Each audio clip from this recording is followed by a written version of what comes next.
આજે એટ્રોસિટીઝ એક્ટમાં ઠરાવ્યા પ્રમાણે દરેક રાજ્યમાં મુખ્યમંત્રીએ જાન્યુઆરી અને જુલાઈમાં એમ વર્ષમાં 2 વખત જે તે પ્રદેશમાં જે તે રાજ્યમાં આદિવાસી દલિત ઉત્પીડન અત્યાચારની ઘટનાઓ કેમ બને છે, એ ઘટનાઓ બનતી કઈ રીતે અટકાવી શકાય, જાતિના નામે થતી હિંસા અને ભેદભાવને કઈ રીતે ખતમ કરી શકાય, એટલે કે એટ્રોસિટી એક્ટના સુપરવિઝન અને મોનિટરિંગ માટે સીએમની અધ્યક્ષતામાં વર્ષમાં 2 વાર મિટિંગ મળવી જોઈએ। 28 વર્ષના ભારતીય જનતા પાર્ટીના શાસનમાં ઓછામાં ઓછી 56 મિટિંગો થવી જોઈતી હતી, પણ માંડ 10-15 મિટિંગો થઈ છે। હાઈકોર્ટમાં મેં પિટિશન દાખલ કરી રાજ્ય સરકાર ઉપર પ્રેશર ઊભું કર્યું, એના પગલે રાજ્ય સરકારે હવે થોડીક નિયમિત મિટિંગો શરૂ કરી છે। તો આજની મિટિંગમાં મેં રાજ્યના મુખ્યમંત્રી સમક્ષ માંગ કરી કે ઉનાકાંડનો હમણાં ચુકાદો આવ્યો છે, ઉનાની ઘટના બહુ ગંભીર હતી, એ ગાય મરેલી હતી, એને શરૂઆતમાં જીવતી બતાવી, પણ આગળ આપણે પોલીસે ચાર્જશીટ દાખલ કર્યું અને કહ્યું કે એ જે ગાયનું મારણ સિંહ દ્વારા કરેલું, અને એ સિંહના મારણના એવિડન્સ એ રીતે મળ્યા હતા કે ગાયની ઉપર એશિયાટિક લાયનના વાળ અને દાંત અને નખના નિશાન મળી આવ્યા હતા। આજે ઘટનાના 10 વર્ષ થયા અને 42 આરોપીમાંથી એક આરોપીનું મૃત્યુ થયું। 41 આરોપીમાંથી 5ને સજા થઈ 5 વર્ષની, બાકીના 35-36 જેટલા આરોપીઓ નિર્દોષ છોડી દીધા છે।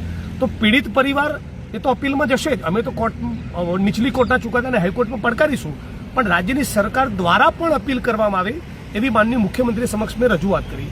એ પણ કીધું થાનગઢની જે ઘટના છે એની સાથે પણ ગુજરાતના દલિત સમાજના લાખો લોકોની લાગણી જોડાયેલી હોય, 1 વર્ષમાં થાનગઢના કિસ્સામાં પણ ટ્રાયલ પૂરી કરવામાં આવે। બીજું, એટ્રોસિટી એક્ટમાં ઠરાવ્યા પ્રમાણે જે સ્પેશિયલ કોર્ટ છે એ ખરેખર સ્પેશિયલી ડેઝિગ્નેટેડ એક્સક્લુઝિવ કોર્ટ નથી, કેમ કે એટ્રોસિટીનો કેસ ચાલે, ફરી પાછો છૂટાછેડાનો કેસ ચાલે, ફરી પાછો ચેક બાઉન્સનો કેસ ચાલે, ફરી એટ્રોસિટીનો કેસ ચાલે। એવું નહીં બનવું જોઈએ।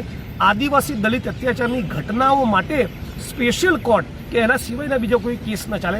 વત્તા દરેક જિલ્લામાં જે એડવોકેટની પેનલ બનવી જોઈએ એ પેનલ નથી બની, અને 2001ના વર્ષથી ગુજરાતના જાણીતા દલિત અગ્રણી વાલજીભાઈ પટેલે સંશોધન કરીને શોધી કાઢ્યું છે કે વર્ષ 2001થી અત્યાર સુધીમાં 890 એવા કિસ્સા છે જેમાં નીચલી કોર્ટે સજા કરી પણ આરોપીઓ હાઈકોર્ટમાંથી અપીલ લઈ આવ્યા, એટલે કે સ્ટે મળી ગયો। એના કારણે એક પણ દિવસ એમણે સેન્ટ્રલ જેલના સળિયા પાછળ જવું પડ્યું નથી। તો રાજ્યની સરકારે, ગૃહ વિભાગે, કાયદા વિભાગે એકબીજાના સંકલનમાં રહી, સમાજ કલ્યાણ વિભાગે ઇનિશિયેટિવ લઈ આ બધા સ્ટે હટે તો નીચલી કોર્ટે જે લોકોની સામે ગુના સાબિત કર્યા છે, જે લોકોને દોષિત ઠેરવ્યા છે, એ લોકોએ સાબરમતી સેન્ટ્રલ જેલના સળિયા પાછળ જવું પડે। આ પ્રમાણેના પ્રશ્નો મેં આજે ઉપાડ્યા હતા અને આશા રાખી છે કે રાજ્યની સરકાર આને સિરિયસલી લે। જો રાજ્યની સરકાર સિરિયસલી ન લે અને થાનગઢના કેસમાં ટ્રાયલ ન શરૂ થાય, થાનગઢની ટ્રાયલ ઝડપથી ન પતે, ઉનાના કેસમાં રાજ્યની સરકાર અપીલ દાખલ ન કરે, તો પછી આગળ રોડ પર ઉતરીને લડવું પડશે।